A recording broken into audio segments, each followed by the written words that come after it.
बिस्मिल्लाहिर्रहमानिर्रहीम। अस्सलाम वालेकुम डियर फ्रेंड्स, मैं हूं आपका दोस्त Israr Ahmad and welcome to learning with Israr Ahmad. तो डियर फ्रेंड्स, आज हम जिस कमांड के बारे में डिस्कस करेंगे वो पहली तो ऑफसेट कमांड है। दूसरे नंबर पे हम आज मिरर कमांड के बारे में डिस्कस करेंगे कि ऑफसेट कमांड को हम किस तरीके से यूज़ करते हैं और मिरर कमांड को किस तरीके से यूज़ करते हैं। चलें काम स्टार्ट करते हैं। उसके लिए पहले ऑफसेट कमांड के बारे में बताऊंगा। उसके लिए मैं एक लाइन ड्रा करता हूँ। यहाँ पे लाइन ड्रा करने के लिए यहाँ पे मैं एल इंटर करूँगा, शॉर्टकट की एल लाइन लगाने की। एक सिंपल मैंने यहाँ पे एक लाइन लगाई 200 मिलीमीटर की।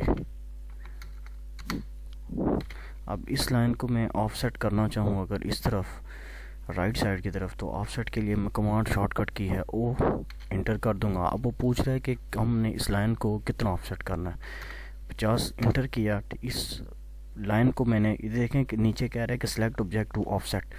ठीक है, उस ऑब्जेक्ट को सिलेक्ट करें जिसे हमने ऑफसेट करना है। अब मैंने इसके ऊपर लेफ़्ट क्लिक किया, उसके बाद मैंने यहाँ पे फिर लेफ़्ट क्लिक कर दिया। ये इसने के 50 डिस्टेंस के बराबर इसने ऑफसेट कर दिया। मैं DLI यानी कि ये शॉर्टकट की डायमेंशन चेक करने की मैंने इंटर किया।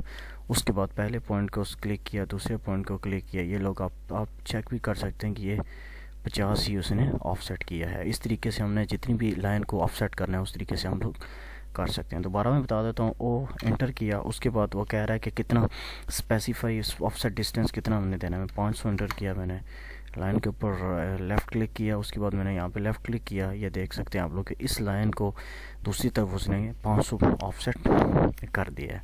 ठीक है, ये होगी हमारे पास पहली कमांड। दूसरी कमांड के बारे में मैं आपको बताऊँगा कि मिरर कमांड के बारे में मैं आपको अब बताऊँगा नेक्स्ट इंशाल्लाह।